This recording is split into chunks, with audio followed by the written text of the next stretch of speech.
우리가 알거니와 하나님을 사랑하는 자 곧 그의 뜻대로 부르심을 입은 자들에게는 모든 것이 합력하여 선을 이루느니라.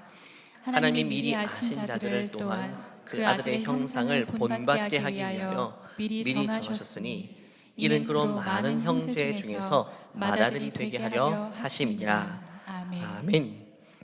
여러분 가운데 혹시 맏아들, 장자로 태어난 분이 계십니까? 한 집의 첫째 아들로. 장자의 특징은 책임감이 있다는 거죠. 저도 어린아이 때 저희 아들 둘인데 첫째는 조금 다르더라고요. 뭔가 무게가 있고 또 책임감이 있고 늘 집안을 생각해요. 어릴 때부터. 장자가 가진 특징인 것 같아요. 여러분, 성경은 이 장자의 개념에 대해서 특별하게 우리에게 중요성을 이야기합니다. 하나님께서 이스라엘 민족을 처음 택하실 때에 구약과 신약을 보면 구약은 이스라엘 백성들의 그 역사를 통해서 성경이 전개되죠. 하나님이 수많은 민족 가운데 창세기 12장에 아브라함을 먼저 선택해 주셨어요. 선택해 주시면서 너희 민족을 통해서 내가 복을 전파하겠다. 너는 복의 근원이 되겠다고 말씀하시고 그의 손주 그 야곱을 통해서 12지파가 이루어지고 본격적으로 이스라엘 지파, 이스라엘 역사가 시작되는데요. 하나님께서 수많은 민족 가운데 유독 이스라엘 백성들을 선택하신 이유가 있습니다. 이스라엘 민족 외에도 다른 많은 민족들이 그 당시에 존재했지만 왜 하나님이 이스라엘 민족을 먼저 선택해 주셨나? 하나님이 그 백성만 사랑하시고 나머지를 다 버리신 겁니까? 아니죠. 먼저 선택한 겁니다. 그 이유에 대해서 우리 출애굽기는 이렇게 말합니다. 너는 바로에게 이르기를 여호와의 말씀에 이스라엘은 내 아들 뭐라고요? 내 장자다. 첫째 아들이라는 거죠. 첫째 아들이면 둘째, 셋째가 있다는 말이겠죠. 한마디로 수많은 민족 가운데 이스라엘을 먼저 선택하신 것은 너희만 구원하기 위한 것이 아니라 너희를 통해 너희를 첫째로 삼아서 너희를 통해 다른 수많은 민족들을 구원하는 것이 나의 뜻이라고 말씀하신 거예요. 그래서 하나님은 이스라엘 민족을 장자로 삼으시고 장자에게 특별한 권한과 책임을 부여하십니다. 여러분, 장자에게는 권한도 있고 책임도 있죠. 권한이 뭡니까? 아버지의 특별한 사랑을 받는 것, 또 유산을 상속받는 것 등등이 있고, 책임은 뭘까요? 동생들을 건사할 책임이 있죠. 마찬가지로 하나님이 이스라엘을 장자 삼으신 것은 이스라엘에게 특별히 사랑을 베푸시겠다라는 특별한 권한도 있지만 책임도 있어요. 책임은 뭐냐면 이스라엘 민족을 통해 다른 모든 민족에게 복을 전하기 위한 그런 책임을 이스라엘이 먼저 다할 수 있어야 된다는 거죠. 그런데 신약 성경 넘어가니까 구약 내내도 그랬고 신약 초반 때까지 이스라엘 백성들은 자기가 그렇게 부름받은지를 알지 못했어요. 자기 민족만 구원하기 위해서 자기를 택한 줄 알았다는 거죠. 이방 민족들을 위해서 본인들이 존재하는 것인데 그것을 모르고 예수님의 부활 소식을 유대인들 안에서만 계속 전했습니다. 그런 선민의식이 있었던 거죠. 그래서 하나님이 토세 때 살펴본 것처럼 사도행전 7장을 통해 스데반 순교를 통해서 흔들어 놓습니다. 그들의 공동체를 흔드셔서 디아스포라가 흩어지게 하셨어요. 자의에 의해서가 전파되지 않으니까 타의에 의해서 각 지방으로 흩어버리심을 통해서 그들이 어쩔 수 없이 이방인들을 만나고 대면하게 해서 그들에게 예수님을 전하게 한 겁니다. 근데 사마리아 땅, 이방인 중에 이방인들에게 복음을 전하니까 그들이 예수를 믿고 성령이 임하게 되는 거죠. 그들은 그제서야 깨닫게 됩니다. 하나님이 우리 이스라엘 민족을 먼저 선택하신 이유는 우리만 구원하게 하시는 것이 아니라 우리를 통해 만민을 구원하시기 위한 하나님의 크신 뜻이 있었구나. 우리는 유일한 독자가 아니라 첫째 아들이었구나. 우리를 통해서 다른 민족을 구원하시는구나. 이것이 바로 창세기 맨 처음부터 이스라엘을 장자로 삼으신 이유입니다. 근데 신약에 넘어가면 장자 개념이 혈통 중심에서 이제는 다른 것으로 바뀌게 돼요. 이제는 유대인, 이방인 구분이 없어집니다.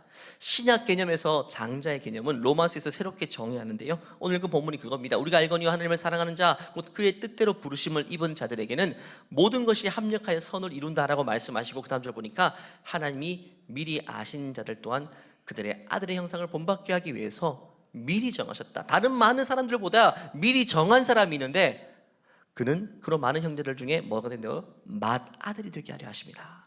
하나님이 왜 이렇게 많은 사람들 가운데에 우리를 자녀 삼으셨나? 우리를 예수 믿게 하셨나? 그러면 우리를 먼저 맏이로 삼으셔가지고 첫째 아들로 삼으셔서 우리를 통해서 또 다른 영혼들을 구원하려 하시는 것이죠. 그래서 우리는 내가 왜 예수 믿게 되었는지, 내가 내게 주어진 권한은 무엇이고 책임이 무엇인지를 확실히 알고 있어야 돼요. 여러분, 마다들에게 주어진 권한이 뭐죠? 먼저 우리 예수 믿게 된 권한이, 마다들은요 유산을 상속받죠. 하나님의 영원한 유산 새하늘과 새 땅을 상속받을 확실한 보장이 우리에게 있습니다. 믿으시죠? 여러분, 우리가 이 땅에서 어떤 삶을 살든지 불의의 사고로 우리가 떠날 수 있지만 그거와는 상관없이 우리는 영원한 새하늘과 새 땅에서의 하나님이 이루신 모든 유산을 상속받게 되었죠. 이 약속은 깨어지는 약속이 아닙니다. 그리고 이 땅에 사는 동안에도 예수님과 동행하는, 예수 이름으로 사는 삶, 그 특권이 우리에게 주어졌고요. 그렇다면 우리에게 책임이 뭘까요? 먼저 택함받은 우리의 책임, 그것은 구별된 자녀로 사는 겁니다. 구약의 이스라엘 백성들에게 늘 강조한 것이 구별, 성별입니다. 너희들은 제멋대로 사는 이방 민족들과는 다르게 살아야 돼. 내 말을 따라 살아야 돼. 오늘날도 마찬가지입니다. 신약적인 개념으로 빛과 소금의 역할인데요, 자기가 기준이 되고 세상 가치관이 기준이 되어 사는 사람들과는 우리는 다른 결의 삶을 살 수 있어야 돼요. 왜? 우리는 하나님 말씀을 따라 사는 삶이니까 먼저 택함받은 우리는, 맞이가 된 우리들은요 세상에서 구별된 삶을 살 수 있어야 돼요. 그리고 또 하나의 책임은요, 잃어버린 영혼을 찾아내는 겁니다. 우리를 통해서 하나님은 또 다른 영혼들을 구원해 내시겠다라고 말씀하시는 거죠. 그러면서 지난주에 제가 요나서 말씀을 나눴죠. 요나는 이 부분에 있어서 하나님의 마음을 끝까지 몰랐던 사람. 요나는 장자로 택함받았죠. 이스라엘이었죠. 그런데 이방 민족 니느웨를 가라고 말씀하셨죠. 왜? 하나님 요나를 먼저 불러 세우신 이유는 이방 민족을 구원하기 위해서인데, 요나는 하나님의 마음과 자신의 마음이 달랐어요. 하나님의 그 뜻이 싫은 거예요. 하나님, 그냥 나한테만 신경 쓰시면 돼요. 저 느느웨 백성들은 이방 민족이고 얼마나 잔혹하고 포악한 민족인지 모릅니다. 끝까지 요나서 4장이 끝날 때까지 하나님께 버틴기지 않습니까? 하나님의 뜻 내가 도저히 존중 못하겠어요. 그러면서 제가 신약 성경의 탕자 스토리를 함께 말씀드렸죠. 탕자의 비유에 나오는 집의 자녀는 2명입니다. 장자는요 차자 동생에 대해서 미워하는 마음이 있어요. 왜냐하면 동생이 아버지 유산 받아가지고 허랑방탕하게 다 쓰고 집에 못 돌아오죠. 다 탕진했으니까, 염치 없으니까 동생을 미워했어요. 은근히 미워했어요. 너는 아들이 될 자격이 없어라고 생각했어요. 그런데 아들이, 막내가 돌아오니까 기뻐하지를 못했죠. 화를 냈어요. 나중에는, 아버지 왜 이런 아들을 위해서 송아지를 잡으셨습니까? 저는 이해가 되지 않아요. 요나의 마음과 이 탕자 비유에 나오는 첫째의 마음이 똑같은 거예요. 하나님이 그를 먼저 선택해서 다른 민족에게 복을 전하기 위함인데 그냥 자신만 신경 쓰면 된다는 마음이 그들의 마음이 있었어요. 그래서 탕자의 비유에 등장하는 장자의 가장 큰 문제는 아버지의 마음을 몰랐던 것입니다.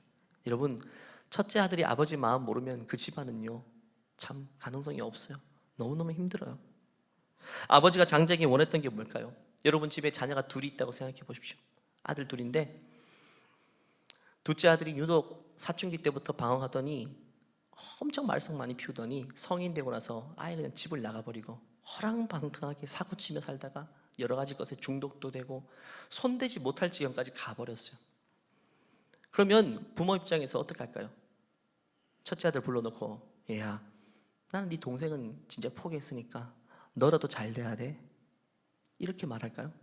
아니잖아요. 그 둘째를 어떻게 포기해요? 그러면 부모 입장에서 첫째에게 기대하는 바가 뭘까요? 첫째에게 기대하는 바, 너라도 잘 되면 돼, 이걸까요? 아니죠. 첫째에게 뭘 기대할까요, 여러분? 아버지의 마음을 아는 첫째, 한번 상상해 볼까요? 저는 제 아들이 둘이 있는데 만약에 둘째가 그렇다면 첫째에게 이런 걸 기대할 것 같아요. 어느 날 첫째가 아버지의 마음을 알게 됐어요. 아버지의 마음. 자기도 결혼하고 자녀를 낳아보니까 그제야 알게 된 거죠. 그래서 그는 아버지 몰래 동생을 수소문하기 시작합니다. 많은 돈을 들이고 시간을 들여서 전국 방방곳곳을 사람을 시켜서 수소문한 다음에 동생을 찾아냈어요. 그런데 역시나 동생은 인생의 밑바닥, 내려갈 수 있는 맨 마지막까지 내려갔어요. 회복이 불가능할 정도. 형은 그런 동생을 찾아갔습니다. 찾아가니까 보기만 해도 지금 감당이 안 되는 거, 너무 마음이 아파요. 이 모습 이대로 아버지에게 데려갔다가는 아버지께서 기절할 것 같아요. 그래서 동생을 먼저 챙겨요. 좋은 옷 입히고 맛있는 거 먹이고 씻기고 그다음에 중독된 것을 좀 회복시킨 다음에 멀쩡하게 만든 다음에 이제는 아버지에게로 데려갑니다. 아버지는 그냥 선발로 나가가지고 그 아들을 맞이했겠죠. 아마 한 손에는 장자를 끌어안았고 한쪽 손에는 차자를 끌어안아가지고 아버지는 기쁨을 이기지 못했을 거예요. 이게 바로 아버지가 기대하는 첫째에게 바라는 점 아니겠습니까? 그런데 이 탕자의 비유에서는요, 아버지가 누구를 끌어안았죠? 둘째 탕자만 끌어안을 뿐이었죠. 왜? 장자는 아무것도 한 게 없고 장자는 오히려 저 멀찌감치 제3자 입장에서 팔짱 끼면서 마음이 힘들었던 거예요.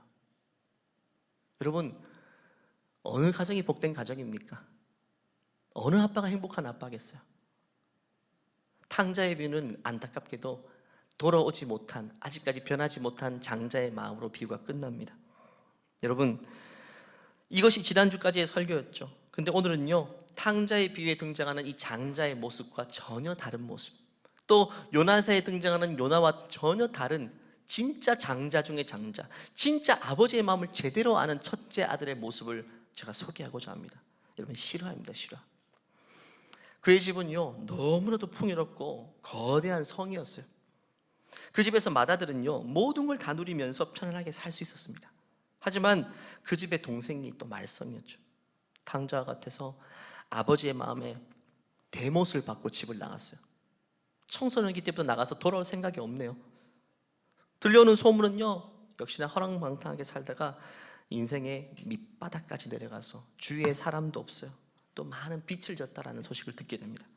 집에 절대로 돌아올 수 없는 상황이 된 거죠. 그는 잃어버린 아들에 대한 아버지의 마음을 알게 됩니다. 아버지 잠을 못 이루시는 거예요. 그래서 그는 아버지 집에서 편안한 삶을 살 수 있었지만 스스로 아버지의 집을 나서게 됩니다. 그렇게 수고할 필요가 없는데 말이죠. 그리고 어디로 갑니까? 어둡고 더럽고 가장 밑바닥인 동네로 갑니다. 왜? 거기에 동생이 있으니까. 마치 소돔과 같은 지역이었어요. 그래서 맏아들은 동생을 찾기 위해서 자기가 입고 있던 명품 옷을 다 벗고 누더기 같은 옷을 입었어요. 왜? 그 동네가 가던 그런 동네니까. 그 동네에서 동생을 찾기 위해서는 그런 옷을 입어야 되는 거죠. 역시 동생이 발견됐어요. 소생 불가능한 인생이었죠. 사채도 많이 쓰고 스스로 빠져나올 수 없는 형편, 그냥 데려갈 수 없어요. 빚을 너무 많이 지고 너무 많이 중독이 됐기 때문에 회생 불가능한 인생이었죠. 하지만 형은 그를 위해서 자기 모든 걸 팔아서 빚을 다 탕감시켜주고 갚아주고 냄새난 옷을 벗기고 새 옷을 입히고 좋은 것 먹이고 또 중독 치유 프로그램을 통해서 다 회복시킨 다음에 아버지에게로 데려갑니다.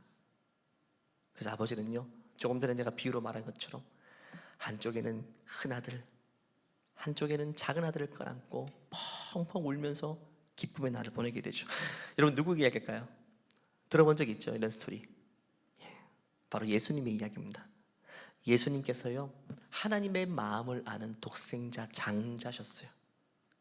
잃어버린 아들, 잃어버린 자녀를 위해서 아버지의 마음이 얼마나 애타는지를 알고 하나님은 스스로, 예수님은 보좌 우편에 스스로 그 우편에서 일어나셔서 우리와 같이 우리를 구원하시기 위해서 우리와 같은 옷을 입고 우리와 같은 육신을 입고 우리와 같은 처지가 되셔서 우리와 같은 삶을 살아내신 겁니다.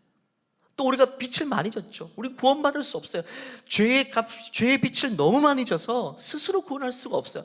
그래서 예수님께서 몸 찢고 피 흘리심을 통해서 우리가 진 죄의 빚을 다 지시고 탕감시켜 주시고 본인은 십자가에서 희생을 당하신 거예요. 이 모든 과정을 통해서 결국 예수님을 통해서 우리가 다시금 아버지의 집으로 돌아갈 수 있게 된 거예요. 우리는 돌아갈 수 없는 형편이에요. 돌아갈 수 없는 인생입니다. 이렇게 살다가 영원히 심판받는 곳으로 갈 수밖에 없어요. 이 땅에서 어떤 삶을 살든지 결론은 똑같은 인생입니다. 종착지는 똑같습니다. 돌고 돌아가더라도. 하지만 그 아들의 희생 때문에, 장자이신 아버지의 마음을 아는 장자의 희생 덕분에 우리는 다시금 아버지의 집으로 돌아갈 수 있는 신분이 된 것입니다. 이것이 바로 예수 그리스도께서 우리를 위한 십자가의 길이었던 거죠. 그래서 우리는 예수님을 하나님의 마음을 아는 충성된 장자로 볼 수 있죠. 예수님이 이렇게 모델이 되어주신 거예요. 여러분, 구약에 보면 예수님의 예표처럼 그림자처럼 활동했던 선지자들이 있습니다. 그 선지자들도 예수님처럼 하나님의 마음을 품고 살았던 사람들이요. 대표적으로 모세를 꼽을 수 있습니다. 모세는 그냥 이스라엘 백성들의 리더가 아니었습니다. 진짜 하나님의 마음을 아는 리더였어요. 하나님이 이 백성들을 어떻게 생각하실까 늘 이것이 모세의 관심사였어요. 출애굽기 32장 보면 너무 안타까운 사건이 일어나죠. 금송아지 사건입니다. 하나님이 노예로 오랜 세월 찌들었던 이스라엘 백성들을 10가지 재앙과 홍해를 가르는 기적을 통해서 애굽의 권세로부터 구해내셨잖아요. 근데 백성들은 계속 불평과 원망하다가 32장쯤 되어서는 이제는 원망을 넘어서 불평을 넘어서 어디까지 가냐면 금을 다 모아가지고 금으로 만든 송아지를 만들어서 이것이 우리를 구원해내신 하나님이다라고 이야기했어요. 갈 때까지 간 거죠. 출애굽기 32장 말씀 볼까요? 1절부터 보면 백성이 모세가 산에서 내려오니 더딤을 보고 모여 백성이 아론에게 이르되, 아론은 모세의 형이죠. 일어나 우리를 위하여 우리를 인도할 신을 만들어라. 신이 살아계신데 신을 만들어래요. 이 모세 곧 우리를 애굽 땅에서 인도해낸 사람은 어찌 되었는지 알지 못함이니이다.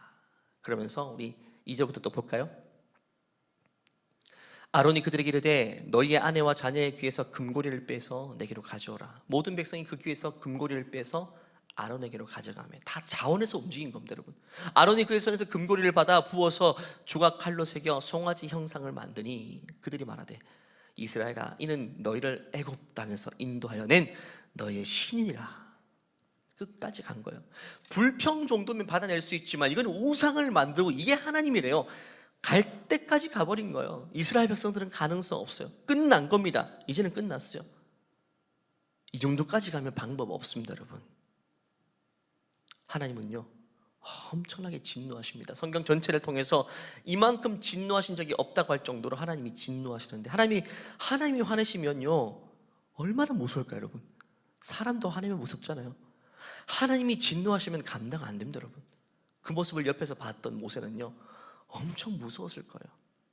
그러면서 모세가 뭘 봤냐면 진노하시는 하나님을 통해 하나님의 마음을 봤던 거예요.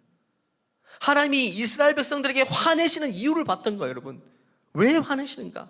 그냥 화가 끝이 아니라는 겁니다. 그 화 이면에 숨겨진 하나님의 이스라엘 백성들을 향한 애끓는 마음을 본 겁니다. 하나님이 모세에게 이렇게 말해요. 내가 다 쓸어버리겠다. 얘들 다 쓸어버리고 모세 너를 통해 새 민족을 세우겠다. 그들은 이제 노아 홍수 때처럼 다 심판받아야 될 형편인 겁니다. 하나님 그렇게까지 말씀하셨어요. 여러분, 아버지가 사춘기 자녀가 몹쓸 짓 했을 때 엄청 화를 내서 다시는 집에 들어오지 말라라고 내쫓았어요. 그때 그 아버지 마음은요 진짜 집 밖으로 영원히 내쫓아서 영원히 안 볼 그런 마음으로 한 게 아니잖아요. 그만큼 화가 난 이유는 뭐죠? 그만큼 사랑하고 그만큼 기대했다는 거죠. 하나님이 다른 이방 민족들이 죄를 지었을 때 이렇게까지 화를 내지 않죠. 그냥 심판으로 끝내버립니다. 근데 이스라엘 백성들을 향해 유독 엄청나게 화를 내시고 진노하시는 이유는요 그 백성들을 포기할 수 없다는 거죠. 포기할 수 없는 거예요. 모세는 그 사실을 본 겁니다. 그 하나님의 마음을 본 겁니다. 그래서 모세는 하나님과 백성 사이에서 중재자 역할을 합니다. 하나님, 이들을 심판하시면 안 돼요. 왜? 이들을 통해서 새 민족을 이루시겠다고 말씀하셨잖아요. 약속하셨잖아요. 약속을 지키셔야 돼요. 하나님, 긍휼에 된 자비 하나님 아닙니까? 하나님, 이들을 용서해 줘야 돼요. 하나님 결국 그 백성들을 용서하세요. 근데 하나님이 모세에게 설득이 돼서 그렇게 결정하신 게 아니죠. 그게 원래 하나님의 마음이고 모세는 그 하나님의 마음을 알고 하나님께 그렇게 기도했던 것이죠. 마치 아들을 집 밖으로 내쫓으려 했을 때에 첫째가 아버지 바지가랑이를 붙들면서 아빠 안 돼요. 동생이 사춘기 친구 잘못 만나가지고 이렇게 된 거 아시잖아요. 원래는 착한 애인지 얼마나 아시잖아요. 하나님 아시잖아요. 아버지. 첫째가 아버지에게 이렇게 간곡히 요청할 때 아버지는 원래 그게 마음이죠. 못 이기는 척 둘째에게 다시 한번 기회를 주는 거야. 내쫓지 않으시고 야 이틀 동안 넌 집안에만 있어. 경징계로 끝내는 거죠. 모세는요 이렇게 이스라엘 백성과 하나님 사이에서 중재자 역할을 끊임없이 해냈어요. 근데 그냥 자기 판단으로 한 게 아닙니다. 아버지의 마음을, 하나님의 마음을 알았기 때문에 그 역할을 하실 수가 있었던 거죠. 그래서 예수님께서 하나님과 우리 사이에 중보자 역할을 해주신 그림자 역할이 바로 예표의 역할이 모세의 역할이었던 것입니다. 그래서 모세는 예수님의 예표와 같은 역할들을 끊임없이 해냈습니다. 그런데 성경에 보면요, 그래서 모세를 이렇게 극찬합니다. 출애굽기 33장 가면 한 사람에 대해서 이렇게까지 극찬한 건 잘 없어요. 사람이 자기 친구와 이야기함 같이 여호와께서는 모세와 대면하여 말씀하셨다. 모세를 친구처럼 생각하셨다는 거예요. 모세는 진으로 돌아가나 눈의 아들 젊은 수종자 여호수아는 회막을 떠나지 아니했다. 모세는요, 친구와 함께였어요. 친구는 뭐죠? 마음과 마음을 통하는 사이고 마음을 이야기하는 사이가 친구죠. 하나님의 마음을 아는 자가 모세였죠. 마음의 이야기를 나눌 수 있는 게 모세였던 것입니다. 그렇기 때문에 모세의 중보기도, 모세의 중재가 이스라엘 백성들을 살려내는 역할을 감당한 거죠. 여러분, 그래서 모세를 친구라고 말합니다. 지금도 마찬가지예요. 여러분 가운데에 하나님의 마음을 알고자 하고 하나님의 마음을 품은 자들은 지금도 여러분 하나님의 친구로 멋지게 사시는 거예요. 그런데 민수기 12장 가면 안타까운 사건이 발생합니다. 모세의 형이 아론이고 누이가 미리암인데 이 형과 누이가 동생을 고발하는 장면입니다. 고발해요. 동생이 죄를 지었거든요. 동생이 이스라엘의 최고 리더였지만 율법을 어겼어요. 이방인 여인을 첩으로 데려왔어요. 이게 누가 봐도 율법을 어긴 행위입니다. 그런데 여러분, 사생활이지 않습니까? 이 사생활을요, 잘 됐다 싶어서 이 형과 누이가 대중들 앞에 떠벌립니다. 기사로 써버립니다. 그러면서 너의 리더십은 자격이 없어라고 이야기합니다. 결국 심보는 뭐죠? 동생이 잘 걸렸다는 심보입니다. 덮어줄 생각 추호도 없어요. 설득할 생각도 없고 들추어내가지고 부끄러움 당하게 하고 그 자리를 이제 내가 차지하겠다는 거예요. 그래서 이제 민수기 12장 2절에 보면 그들이 이르되 여호와께서 모세와만 말씀하셨느냐. 한마디로 모세야, 하나님이 너하고만 이야기한 줄 알아. 나도 하나님과 대화 나눈 사람이야. 너는 율법을 어겼으니까 이참에 넌 좀 쉬고 내가 그 역할을 감당할게. 근데 마지막 절 보십시오. 여호와께서 이 말을 어떻게 했다고요? 들으셨어요. 들으시고 불러냅니다. 불러내가지고 판결을 내려주십니다. 한마디로 형제 간에 어떤 분쟁이 있어서 대법원 판결까지 간 거예요. 하나님께서 이 말을 들으셨네요. 하나님 그렇게 뭐라고 말씀하셨을까요? 미리암은 이렇게 생각했을 거예요. 칭찬받을 줄로 생각했을 거예요. 왜냐하면 모세가 율법을 어겼을 때 율법을 어긴 것을 정죄하는 것은 율법에 맞는 행위이기 때문에 하나님이 율법의 하나님이니까, 십계명을 주신 하나님이니까 하나님이 좋아할 줄 알았어요. 미리암, 너 진짜 잘했어. 어떻게 동생인데도 불구하고 율법대로 잘 판결해서 잘못들을 잘 지적한 것, 너가 정말 잘했어. 넌 정말 고기로운 사람이구나. 네가 모세 대신 이스라엘 백성들 이끌어. 이렇게 될 줄 알았을 것입니다. 미리암에게 제일 중요한 건 율법이에요. 미리암의 가장 큰 문제는 하나님의 마음이 없었다는 거예요. 모세처럼 하나님 마음에는 안중에도 없었어요. 늘 자기 마음이 우선이었어요. 자기 감정이 우선이었지 하나님이 어떤 생각을 품으실까는 전혀 관심이 없었어요. 마치 오랫동안 신앙생활하고 심지어 교회를 위해서 참 많은 헌신 사역들을 감당했지만 하나님의 마음은 조금도 모른 채 하나님의 마음과는 무관하게 살았던 거예요. 자기 마음으로. 여러분, 하나님의 마음을 모르는 사람은요, 남는 건 하나밖에 없죠. 율법입니다, 여러분. 하나님 마음을 모르고 신앙생활하면 남는 건 율법밖에 없어요. 율법은요, 정죄밖에 안 남습니다, 여러분.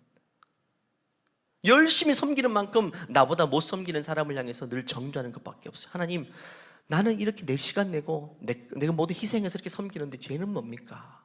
나보다 시간 많고 여유가 많은 것 같은데 도대체 쟤는 뭐예요? 늘 정죄밖에 없어요. 율법의 기준으로 살면 정죄밖에 없어요. 사랑보다 사약이 우선되면 결국 남는 건 상처와 쓴뿌리밖에 없어요. 미리암과 아론이 지금 하나님의 일을 그렇게 많이 하고도 하나님의 마음을 조금도 모르니까 동생의 죄를 정죄하고 고발하고 있는 것입니다. 미리암은 모세의 약점을 트집잡아서 권위에 도전합니다. 만약에 미리암이 하나님 마음을 알았다면 동생을 불러서 먼저 권면했을 겁니다. 그를 위해 기도해주고, 모세야, 너는 이스라엘 백성의 지도자인데 이거는 내가 보기도 맞지 않고 하나님 앞에서 옳지 않은 것 같아. 이렇게 반응했을 거예요. 근데 그렇게 하지 않죠. 하나님이 너하고만 말씀하셔? 나에게도 말씀하셨으니까 사람들 앞에 막 떠벌리고 있어요. 그래서 하나님은 아론과 미리암 불러 세워놓고 이렇게 말씀하십니다. 아주 똑똑한 말입니다. 같이 한번 읽어볼까요? 시작. 여호와께서 구름 기둥 가운데로부터 강림하사 장막문에 서시고 아론과 미리암을 부르시는지라. 그 두 사람이 나아가매 이르시되 내 말을 들으라. 너희 중에 선지자가 있으면 나 여호와가 환상으로 나를 그에게 알리기도 하고 꿈으로 그와 말하기도 하거니와 내 종 모세와는 그렇지 아니하니 그는 내 온 집에 충성함이라. 그와는 내가 대면하여 명백히 말하고 은밀한 말로 하지 아니하며 그는 또 여호와의 형상을 보거늘 너희가 어찌하여 내 종 모세 비방하기를 두려워하지 아니하느냐. 은밀하게 말할 필요 없이 마음과 마음을 통하고 여호와의 형상을 본단 말은 내 마음을 아는 자라는 거예요. 미리암은요 엄청나게 혹독하게 야단 맞습니다. 한마디로 이런 말이야. 미리암아, 너는 모세하고 똑같은 일을 한다고 같은 사람인 줄 알아? 아니야. 모세는 너와는 완전히 다른 사람이야. 클래스가 달라. 같은 사람이라고 착각하지 마. 모세는 무슨 일을 하든 내 마음을 아는 사람이야. 내 마음을 이해하고 내 마음을 알려고 내 입장에서 생각하려고 발버둥 치는 인생인데 너는 지금까지 내 마음 헤아려 본 적 있어? 하나님의 마음이 무엇일까라고 생각해 본 적 요만큼도 있어? 너는 한참 못 미쳐. 다 같은 일 한다고 같은 사람이라고 생각하지 마. 그래서 그는 하나님의 징계를 받아서 어떻게 되는지 아십니까? 미리암은 살이 썩어져 들어가는 피부 질환을 앓게 됩니다. 이게 징계죠. 여러분, 엄청나게 혹독하게 징계를 받아. 피부 질환은요 유대민족 안에서 부중한 병입니다. 유대의 회질 안에 들어오지 못하고 쫓겨나는 벌이에요. 징벌. 최고 지도자가 이제는 이 회중 안에 들지 못하고 징벌받아 쫓겨나게 되는 질환을 겪게 되는 것입니다. 여러분, 미리암이 하나님의 마음을 모르니까 인생이 거기까지 흘러가게 된 거예요. 여러분, 상대방의 마음을 알기 위해서는 대화해보면 알죠. 하나님 마음 알기 위해서는 하나님께 기도하면 돼요. 기도하면 하나님의 마음을 계속 부어주시고 그 마음으로 사람을 판단하고 생각할 수 있지만 기도하지 않고 내 생각으로 하면 그건 정말 내 생각, 육신의 생각일 뿐입니다. 하나님의 마음이 조금도 내 속에 들어오지 않아요. 기도하는 게 그렇게 중요한 거죠. 모세는 늘 그렇게 기도했어요. 여러분 가운데 하나님의 마음을 품고 그 하나님의 마음을 알려고 아둥바둥하는 분들은요 지금도 하나님은 여러분을 친구로 생각하십니다. 하나님이 다르게 대우하시는 존귀한 인생들입니다. 오늘 미리암이 모세를 고발했을 때 그 2절의 말씀이죠. 3절 가보면 모세에 대해서 이렇게 평가합니다. 3절에 보면 그 사람 모세는 오냐미 지면의 모든 사람보다 더하다 그랬죠. 더하다. 원래 3절의 내용은 이런 내용이 와야 돼요. 2절에서는 고소고발 당했으니까 모세는 어떻게 행동하겠다 이렇게 나와야 되는데 모세가 어떻게 행동했는지는 나오지 않고 그냥 그는 오냐미 지면의 모든 사람보다 더했다 한마디예요. 그가 어떤 사람인지를 이야기합니다. 여러분, 그가 어떤 사람인지만 이야기하면 어떻게 행동했을지는 우리가 뻔하지 않습니까? 그는 온유한 사람, 하나님의 온유함을 품은 사람입니다. 어떻게 행동했겠어요? 묵묵히 그 고소고발을 참아 버티고 이겨냈겠죠. 예수님이 그랬던 것처럼 말입니다.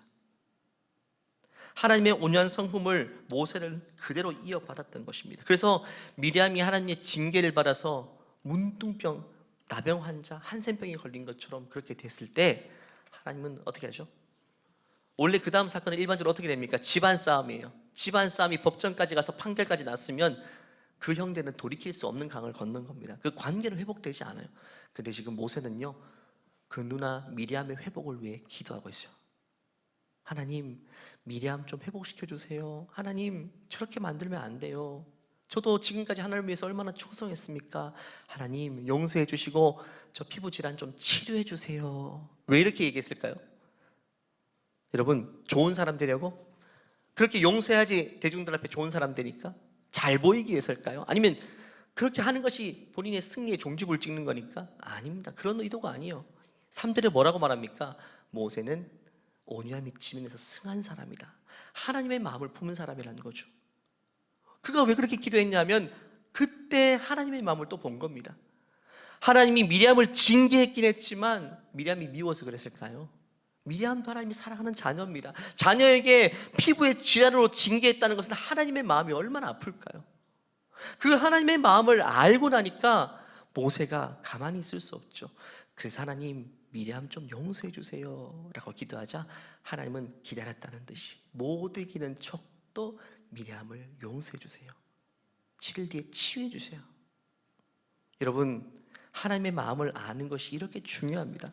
집안에 둘째가 엄청 혼날 일을 했어요. 아빠는 화가 머리끝까지 나서 옆에 있는 첫째에게 야, 빨리 가서 회초리 좀 들고 와. 빨리 가서 회초리 좀 들고 와. 그때 첫째는 여러분 집의 일이라면 첫째가 어떻게 행동해야 되죠? 첫째가 잘 됐다 싶은 거예요. 왜냐하면 둘째가 최근에 자기 말도 계속 안 들었어요. 잘 됐다 싶어서 회초리 쫙 숨겨버리고 저기 베란다에 있는 야구 방망이를 들고 와가지고 아버지 손에 딱 들려줍니다. 의기양양하게. 그때 아버지가 그 첫째 아들에게 뭐라고 말할까요? 야, 역시 넌 내 마음에 흡족하구나. 너는 정말 일을 잘해. 이렇게 말할까요? 아니죠. 아버지는 둘째 때문에 아팠던 마음보다 첫째의 그 행위 때문에 더 마음이 무너졌을 거예요. 속에서 불이 탔을 거예요. 야, 내가 눈 감으면 이 형제들 어떻게 할까? 이 형제들 어떻게 할까? 이게 아버지 마음이죠. 그런데 만약에 그 첫째 아들이 아버지의 마음을 아는 장자였다면 어떻게 행동했을까요? 야, 회초리 좀 가져와 보라 했을 때 두리번 찾는 척 하더니 회초리가 발견되자 장롱 위에다가 던져버립니다. 아버지 몰래 던지고 찾는 척 하다 아버지가 아버지, 어제까지 회초리가 저기 있었는데 아무리 찾아도 없네요. 아무리 찾아도 없어요 라고 할 때 아버지는 둘째 때문에 너무 마음이 아프고 속상했는데 그 장자의 그 행동을 보고 속으로 너무너무 기뻤을 거예요. 내가 눈을 감더라도 이 형이 동생을 끝까지 잘 챙기고 우애 있게 잘 지내겠구나. 여러분, 장자가 아버지의 마음을 아는 것과 알지 못하는 것은요 엄청난 차이입니다. 그 집안에 자녀가 10명이면 뭐합니까 여러분? 10명이면 뭐해요? 형제들끼리 서로가 서로를 아버지의 마음을 아는 형제가 한 명도 없어가지고 늘 서로가 서로를 정죄하고 아버지에게 달려와서 형 고발하죠, 동생 고발하죠. 아빠, 형이 뭐 어떻겠고 동생이 뭐 어떻겠고 이렇게 그냥 이렇게 한다면 아버지가 살 수가 없죠. 하지만 그 집안에 아버지의 마음을 아는 자녀가 있으면요 아버지는요 뭐든지 할 수 있는 거예요. 그 집안이 여러분 완전히 달라지게 되는 것입니다. 여러분, 오늘날 성도들이 굉장히 많죠. 교회 안에 하나님 믿는 사람들이 이렇게 많고 교회에 이렇게 많은 사람들이 이렇게 나오시고 한국 교회의 성도들의 퍼센테이지가 뭐 10몇 %. 여러분, 이게 뭐가 중요해요? 여러분, 하나님이 이런 걸로 기뻐하실까요? 당신의 마음을 아는 사람이 한 명도 없는데 하나님의 마음을 헤아리는 하나님의 자녀들이 없어요. 그게 뭐가 기쁠까요? 서로가 서로를 고발하고 정죄하고 싸우고 다투고 기도하는 내용이 하나님 나를 너무 힘들게 합니다. 용서하시면 안 돼요. 늘 이런 기도를 들으면 하나님이 뭐 자녀가 많은 게 무슨 위로가 됩니까 여러분? 성도의 숫자가 많고 예배에 나오는 숫자가 많은 게 그것 자체로 하나님이 기뻐하시는 분 아닙니다. 그 가운데 하나님의 마음을 품은 하나님의 자녀가 있다면 하나님은요 그걸 통해 기쁨을 이기지 못하는 것입니다. 이스라엘 전체 회중 가운데 모세 한 사람이 하나님의 마음을 알았더니 그 모든 백성들이 결국 심판당하지 않고 구원받고, 예수님 한 분이 하나님의 마음을 아는 장자가 되었더니 우리 모든 사람들이 심판당하지 않고 구원받고 회복되고 하나님과의 관계가 다시금 하나님의 자녀되는 관계로 회복되는 모습을 볼 때에 여러분, 하나님의 마음을 아는 성도 한 사람이 얼마나 중요한지 아시겠습니까? 여러분의 가정에 하나님의 마음을 아는 분이 계십니까? 우리 지구촌교회에 하나님의 마음을 아는 분들이 계십니까? 그러면요 이 지구촌교회도 여러분의 가정도 심판당하지 않을 겁니다. 하나님의 마음을 아는 한 사람 때문에 그 가정이 구원받게 될 것이고 그 교회는 구원받게 될 것이고 그 공동체는 구원의 방주에 함께 올라타게 될 거예요. 말씀을 마무리할까요? 하나님은 우리를 장자로 부르셨습니다. 우리는 우리 정체성을 바르게 알아야 돼요. 먼저 믿게 된 자로 부르신 것입니다. 그리고 그가 잃어버린 영혼이라면 그 장자는요 그를 하나님께로 인도할 것이고, 그가 하나님의 자녀라면 함께 한 마음을 품고 하나님의 나라를 건실하게 세워갈 것입니다. 오늘날 가장 큰 문제는 그리스도인들이 스스로 자신이 장자라는 인식이 없다는 것입니다. 그에 따른 고난도 모르고 책임도 모르고, 더 큰 문제는 하나님의 마음을 품고 사는 하나님의 자녀들이 너무너무 없다는 것이죠. 여러분, 튀르키예와 시리아의 지진 때문에 저는 또 조마조마했어요. 혹시나 어떤 이상한 교회에서 그게 또 하나님의 징벌이고 심판이라고 설교하고 해석할까 봐 늘 조마조마해요. 또 기사로 날까 봐. 여러분, 하나님이 어떤 마음일까요? 이 지진이 났을 때 하나님의 마음을 한번 생각해 보신 적 있습니까? 지난주 요나서 마지막 장을 통해 하나님 뭐라고 말씀하셨죠? 요나에게 말씀하셨죠. 내가 이 박능쿨 하나조차 내가 아끼거늘 이 니느웨는 좌우를 분별하지 못하는 사람이 12만 명이나 있는데 내가 어찌 이 영혼들을 아끼지 않겠냐라고 말씀하셨죠. 니느웨는요, 이란 지역이었죠. 이란 이라크 지역이었어요. 지진이 난 곳은 거기서 멀지 않는 튀르키예와 시리아 지역입니다. 거기서 12만 명이 넘는 사람이 지금 매몰되어서 생존 구호를 기다리고 있죠. 아마 오랜 시간이 지났기 때문에 가능성이 희박하겠지만 지금 그런 상황입니다. 여러분, 이런 상황에서 하나님의 마음이 도대체 어떨까요? 하나님의 마음을 품어본 적이 있습니까? 제가 지난주 기도하다가 처음으로 이런 기도를 해봤네요. 그냥 기도하다가 하나님의 마음이 생각났어요. 제가 이 설교를 준비하니까. 그러니까 하나님이 너무 마음이 아파하실 것 같아서 하나님 괜찮아요? 라고 여쭤봤어요. 하나님 괜찮으세요? 하나님 괜찮으세요? 하나님 너무 많이 아프시죠? 이렇게 많은 사람들이 하나님 지금도 매몰되어 있는데, 그때 하나님이 저에게 이런 마음을 주셨어요. 야, 네가 처음 이런 기도하는구나. 네가 이렇게 처음 내 마음을 묻는구나. 저도 기도를 많이 해봤지만 하나님의 마음이 어떨까 하는 게 여쭙지를 못했어요. 사실 알고자 하지도 않았고요. 그게 참 많이 부족했어요. 여러분, 하나님의 마음을 아는 하나님의 자녀는요, 친구라고 말씀하셨죠. 2023년, 여러분 지금까지는 모르겠지만 이 올해 하나님의 마음을 헤아리고 주님의 마음을 품고 세상을 바라볼 수 있는, 하나님의 마음을 가지고 한 영혼을 바라볼 수 있는, 그래서 주님의 친구로 한 해 주님과 행복하게 동행할 수 있는 저 여러분 되시기를 간절히 축원합니다. 한번 기도할까요? 이 시간 기도할 때 하나님께 이렇게 기도했으면 좋겠어요. 하나님, 내 작은 마음에 만유보다 크신 하나님의 그 크신 마음을 내게 부어주시기 원합니다. 이 작은 마음에 하나님의 마음을 품게 도와주시옵소서. 하나님의 마음을 깨닫게 도와주시옵소서. 하나님, 내 마음일 때는 사람들이 늘 미워 보이고 정죄가 되고 너무 어려운데 하나님의 마음 품게 되면 하나님 다르게 보이겠죠.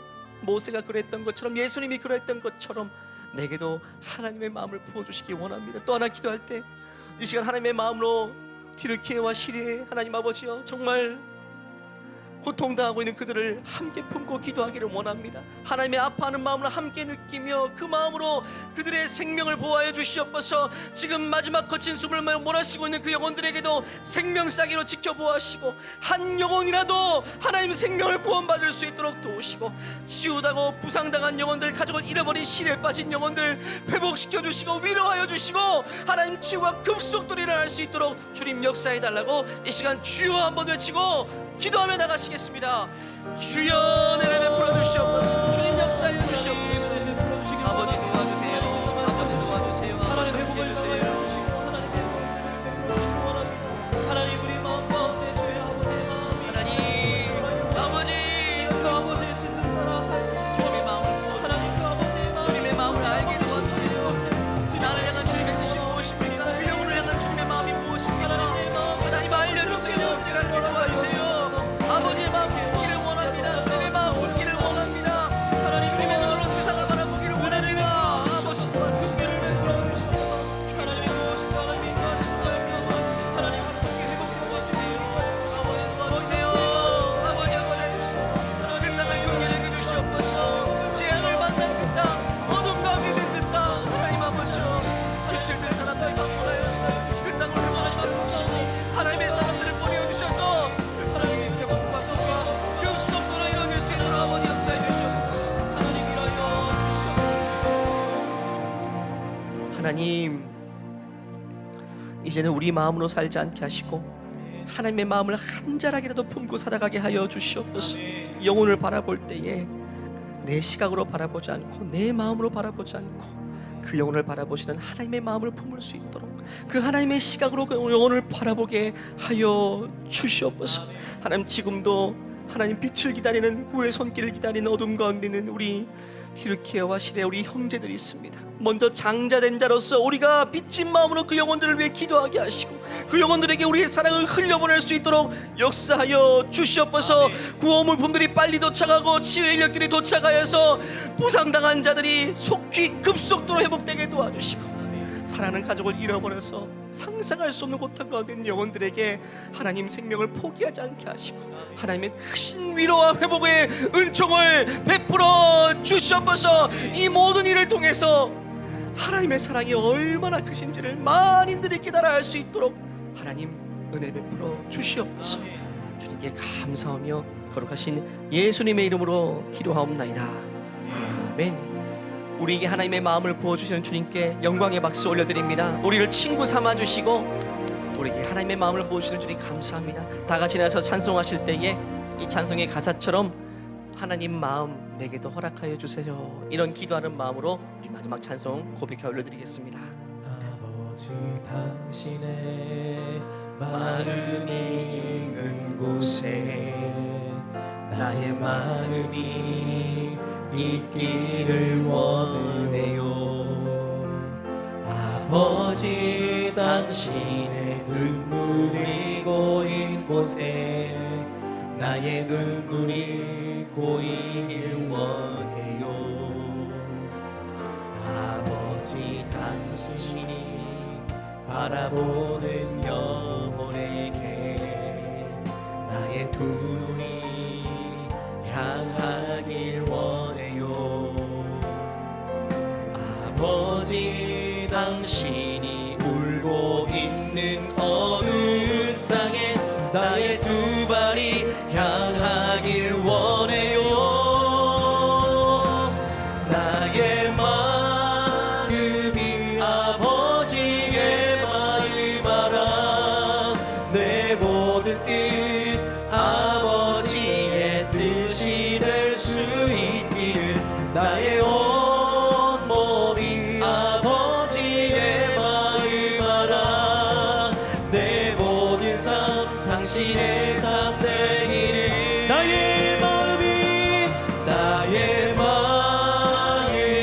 아버지의 마음 알아 내 모든 뜻 아버지의 뜻이 될 수 있기를 나의 온 몸이 아버지의 마음 알아 내 모든 삶 당신의 삶 우리 두 손을 높이 들고 갈망하며 찬양합시다. 나의 마음이 아버지의 마음 알아 내 모든 뜻 아버지의 뜻이 될 수 있기를 나의 온 몸이 아버지의 마음 알아 내 모든 삶 당신의 삶 되기를. 이제는 우리 주 예수 그리스도의 은혜와 하나님의 무한하신 사랑과 우리 안에 내주하시는 성령의 역사가 이제는 그 어떤 순간에도 하나님의 마음을 품고 세상을 바라보며 한 영혼을 품어내기를 소원하는 모든 주의 자녀를 머리 위에 우리 믿음의 가정과 믿음의 자녀들 위해 이제로부터 영원토록 함께 하시기를 간절히 축원하옵나이다. 아멘.